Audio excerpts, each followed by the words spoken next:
सभी का स्वागत है प्रयागराज वनडे क्लासेज में। मैं आशा करता हूं आप सभी बहुत ही बेहतर होंगे और आपकी तैयारी उससे कहीं ज़्यादा बेहतरीन शानदार तरीके से चली होगी। चलिए इस महत्वपूर्ण वीडियो में तमाम अहम खबरों के बारे में पूरी लेटेस्ट इन्फॉर्मेशन आपको दी जाती है। इसके अलावा तमाम महत्वपूर्ण बिंदुओं पर बात की जाएगी। सबसे जो पहली खबर है वह है यूपी ट्रिपल लाइब्रेरियन भर्ती को लेकर 25 अगस्त को छात्रों ने मेरे पास तमाम मैसेज किया और काफ़ी कमेंट आ रहे हैं। 25 तारीख को छात्र लाइब्रेरियन भर्ती को लेकर एक बार पुनः माननीय उप मुख्यमंत्री ब्रजेश पाठक जी के पास जा रहे हैं। तो जो लोग भी जाना चाहें, स्वैच्छिक इच्छा आपकी जाना चाहें जा सकते हैं। अगर जाएंगे तभी आपका विज्ञापन आएगा और इस पीईटी से अगर विज्ञापन नहीं आया तो यह मान कर चलिए कि इसके 5 से 10 गुना ज़्यादा कंपटीशन आपको अगले पीईटी 2026 से देखने को मिलेगा। विज्ञापन पर लगातार अगर दबाव ऐसे ही रहा तो संभावनाएं प्रबल हैं कि जितने पदों पर वर्तमान में जो भी पद हैं अगर आयोग देता है तो कहीं ना कहीं यह आपके लिए लाभप्रद होगा और आगे अन्य जो महत्वपूर्ण डिपार्टमेंट्स हैं उन महत्वपूर्ण डिपार्टमेंट्स से अगर रिक्तियाँ आती हैं तो वो बाद में सीटें जुड़ भी सकती हैं। लेकिन वर्तमान में अगर डीएलआईएस बीएलआईएस लेवल पर जितनी भी भर्तियां हैं उनको एक कंबाइंड विज्ञापन आता है तो आपके लिए लाभप्रद होगा। और शुरू में ही अगर आपने एफर्ट्स किए होते तो अभी तक आपके विज्ञापन भी आ गए होते, काफ़ी महत्वपूर्ण परीक्षाएँ भी आपकी हो गई होती। लेकिन जिस प्रकार से छात्रों ने रिक्वेस्ट किया पिछली बार माननीय उप मुख्यमंत्री महोदय ने बात की तो संभावनाएँ बनी। ऐसे ही आपको और भी एक प्रकार से 25 अगस्त को जो छात्र जा रहे हैं इसमें अपने विज्ञापन के लिए प्रयास कीजिए। विज्ञापन आ जाएगा तो ये मान कर चलिए कि फरवरी तक, जनवरी लास्ट या फरवरी में आपके एग्जाम्स भी हो जाएंगे तो आपके लिए सुनहरा अवसर रहेगा। इसके अलावा 55 जूनियर असिस्टेंट रिजल्ट से पहले जो मैंने आपको इन्फॉर्मेशन आज मॉर्निंग में दिया था कि एएनएम या फिर जूनियर असिस्टेंट 54 पदों पर जो विज्ञप्ति प्रकाशित हुई थी इसका रिजल्ट आएगा और आयोग ने फाइनली रिजल्ट जारी किया है। और स्पष्ट रूप से आप देख सकते हो कि जो परीक्षा आयोजित हुई थी स्पष्ट रूप से उसमें यूआर की कट ऑफ 65 गई है, 26 नंबर कट ऑफ अनुसूचित जाति एसटी की गई है, 50 नंबर एससी, ओबीसी 62.50 और 63.75 जो है कट ऑफ आपकी ईडब्ल्यूएस की गई है। महिलाओं की कट ऑफ 42 नंबर गई है। अब आप सोचिए कि यह कट ऑफ की रेंज रही। वहीं पर 55 जूनियर असिस्टेंट के रिजल्ट को लेकर सबसे महत्वपूर्ण सूचना, रिजल्ट आपका रक्षाबंधन के आसपास 1-2 दिन पहले या फिर उसके अगले रक्षाबंधन के जैसे ही अगला सप्ताह शुरू होता है उसी में रिजल्ट आपका प्रकाशित हो जाएगा। यह इसकी 99% संभावना है। यह बड़ी अपडेट मैं आपको दे रहा हूँ। इसके अलावा जो एएनएम वाली छात्राएं हैं डॉक्यूमेंट वेरिफिकेशन के लिए आपका रिजल्ट इसी महीने प्रकाशित हो जाएगा। 54 पदों पर जो जूनियर असिस्टेंट की भर्ती है उसका रिजल्ट आ गया है और स्पष्ट रूप से आपके रिजल्ट की संभावनाएँ और सबसे जो पहले रिजल्ट होगा अब आपका एएनएम का डॉक्यूमेंट वेरिफिकेशन के लिए रिजल्ट होना संभावित है। 55 जूनियर असिस्टेंट के बारे में हमने इन्फॉर्मेशन दे दी। 3284 जूनियर असिस्टेंट कोर्ट केस से संबंधित मैंने आपसे पहले ही कहा था कि इस भर्ती में बहुत ही अत्यधिक कई महत्वपूर्ण छात्रों ने कोर्ट केस किया है आंसर की को लेकर। लगातार इस पे हियरिंग चल रही है और जो एडवोकेट हैं और जिनका एक एजुकेशनल चैनल भी है, आप जानते होंगे, सक्सेना मंत्रालय दीपक राय जी, इन्होंने भी कोर्ट केस किया है। इनके पास भी अच्छी खासी संख्या में छात्र हैं और मैंने अभी आपसे रिक्वेस्ट किया था कि अगर आपको जुड़ना ही है तो इनसे जुड़िए जो कि एजुकेशन के फील्ड में है और तमाम चीज़ों को देख रहे हैं।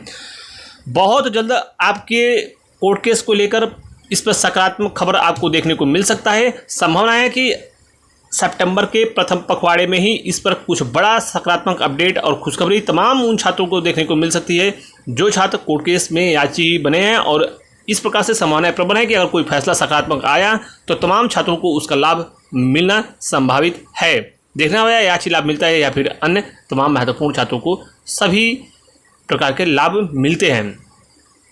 मुख्य सेविका की बात करें, मुख्य सेविका का अध्याचन तक नहीं गया है लेकिन जिन लोगों ने कोर्सेज बेचे, तमाम ऐसे शैक्षणिक संस्थानों ने ऑनलाइन हो या फिर टेलीग्राम के चैनल्स हों, इन्होंने कोर्स बेचा, झूठ बोला छात्राओं से, हज़ारों करोड़ रुपए, लाखों रुपए इन्होंने अर्जित किए, लेकिन इनके पास क्षमा, नैतिकता, ईमानदारी नहीं है। ये विभिन्न राज्य सरकारों को या फिर केंद्र सरकार को या फिर अन्य समाज के विभिन्न प्रोफेशन से जुड़े लोगों को ज्ञान देंगे, उपदेश देंगे, नैतिकता का ज्ञान देंगे, लेकिन खुद इनके पास आत्ममंथन करने का समय नहीं है। सफ़ेद झूठ बोलना इनका कुल कार्य है। सिर्फ शॉर्ट्स रील बनाकर ये प्रसिद्धि ख्याति अर्जित करते हैं। इस प्रकार के कृत्यों में ये पूरी तरीके से संलिप्त होते हैं। समस्त शैक्षणिक संस्थानों की बात करें तो 5% से 10% ही ऐसे ऑनलाइन प्लेटफॉर्म हैं जो जेन्युइन हैं, जो कहीं ना कहीं कोई अपना रील्स प्रचार और एडवर्टाइजमेंट और बाकी अपना जो है पीआर नहीं करवाते हैं। वो सिर्फ पढ़ाई और अपने क्लासेस पे, अपनी जो उनकी क्लासेस होती हैं उनमें सिर्फ और सिर्फ पॉजिटिव कमेंट्स लेते हैं और पढ़ाई पे ही उनका फोकस होता है, ना कि अन्य गतिविधियों पर। ऐसे कुछ इन संस्थानों के जो कार्य हैं जो विशेषकर सुर्खियों में रहते हैं, ये क्लासेस अगर 1 घंटे की होगी तो 80% जो आपका टाइम होगा वो सिर्फ अनावश्यक चीज़ों में इनकी बातें जाती हैं, 20% पढ़ाई पर फोकस होता है। ऐसे लोगों से बिल्कुल दूर रहिए। मुख्य सेविका का अध्याचन PET 2026 से आना संभावित है और अध्याचन जाने के बाद भर्ती PET 2026 से आएगी। PET में जो भी छात्रा हैं वो सम्मिलित हो सकती हैं और अब जो है आप इसमें आगे बढ़ सकते हो। इलाहाबाद हाईकोर्ट RO की भर्ती की बात मैं स्पष्ट रूप से बता दूँ। माननीय इलाहाबाद हाईकोर्ट RO की भर्ती में जो छात्र RTI किए हैं उसके रिप्लाई बहुत जल्द आने वाले हैं। आपको रिप्लाई के संबंध में कैटेगरी वाइज फॉर्म का डेटा भी दे दिया जाएगा। जो भी रिप्लाई आएगा उसके बाद आपको बता दिया जाएगा। पेपर की बात करें, पेपर यह मान के चलिए अगर बहुत जल्द हुआ तो आपके बहुत जल्द पेपर हुआ तो आपके पेपर इलाहाबाद हाई कोर्ट के अभी वर्तमान की स्थिति में जिस प्रकार से NTA में उथल पुथल चल रहा है, तमाम गतिविधियां हाल फिलहाल में देखने को मिल रही हैं NTA में, कम से कम अक्टूबर लास्ट में ही संभावनाएं बनेंगी। वर्तमान स्थिति के अनुसार इसके पहले होने की संभावनाएं वर्तमान में नहीं है। वर्तमान में फॉर्म आने की जो बात है ग्रुप C के पदों पर, D के पदों पर, वो भी नवंबर दिसंबर या फिर जनवरी फरवरी तक ही आएगा। सर्वाधिक उम्मीद है कि अगले साल शुरुआत में ही आए, लेकिन अगर बहुत जल्द भी आया तो नवंबर दिसंबर से पहले नहीं आएगा। बाकी कोर्स बेचने वाले हर महीने भर्ती ला रहे हैं, जुलाई से ही ला रहे हैं। UPPSC RO का विज्ञापन बहुत जल्द देखने को मिलेगा। KBS रिजल्ट पर लगातार कार्य प्रचलित है और रिजल्ट के साथ साथ तमाम जो महत्वपूर्ण शेष जो प्रक्रियाएं बची हैं यह भी बहुत जल्द संपन्न होंगी। कोर्ट के साथ के कारण महत्वपूर्ण भर्तियां डिले देखने को मिली। तमाम अन्य महत्वपूर्ण चीज़ें, ERMS का रिजल्ट भी विलंब हुआ। कहीं ना कहीं ERMS वाले छात्रों को भी KBS रिजल्ट से फायदा मिलेगा। वहीं पर JPSC की बात करें, JPSC में छात्रों ने लगातार धरना दिया, कई सप्ताह तक उन्होंने धरना दिया। आखिरकार झारखंड सरकार के द्वारा माननीय मुख्यमंत्री हेमंत सोरेन जी के द्वारा स्पष्ट रूप से तमाम उन महत्वपूर्ण छात्रों की मांगों को स्वीकार करते हुए लगभग 40 से अधिक परीक्षाओं को कैंसिल किया गया और अनियमितताओं को ध्यान में रखते हुए कुछ परीक्षाओं को रद्द किया गया और कुछ भर्तियां जो ऑलरेडी ज्वाइनिंग आदि की प्रक्रियाएं थी उनको भी एक प्रकार से कहा जाए तो छात्रों की सभी मांगों को माना गया। लेकिन छात्रों को माननीय हाईकोर्ट से जो है, झारखंड हाईकोर्ट से जो है राहत मिली है। हालांकि छात्रों की मांग है कि झारखंड सरकार ने पक्ष अपना सही नहीं रखा है, जिसके कारण उन छात्रों को राहत मिली है।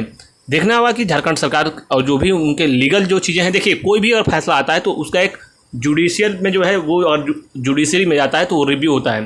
प्रिंसिपल ऑफ नेचुरल जस्टिस ये आप जानते होंगे। अगर एक भर्ती होती है, अगर 100 पद हैं तो अगर 50 लोग ही या फिर 60 लोग 70 लोग, ये मान के चलो 90 लोग भी अगर उसमें भ्रष्ट हैं, 10 लोग ईमानदार हैं तो उन 10 लोगों को भी तो न्याय मिलना चाहिए। इस वजह से ये टेक्निकल चीज़ें हैं, कानूनी अड़चन है। हालांकि इस पर राज्य सरकार की तरफ से 15 दिनों के अंदर जवाब मांगा गया है। अगर सभी चीज़ें तथ्यात्मक रूप से रखी गई तो डेफिनेटली इसमें बहुत जल्द इसकी जो है सुनवाई आदि की प्रक्रियाओं से होते हुए इस पर कुछ सकारात्मक ठोस कंक्रीट देखने को मिल सकता है। हमारी नज़रें बनी रहेंगी, जो भी अपडेट होगी आपको सबसे पहले बताया जाएगा। Thank you so much.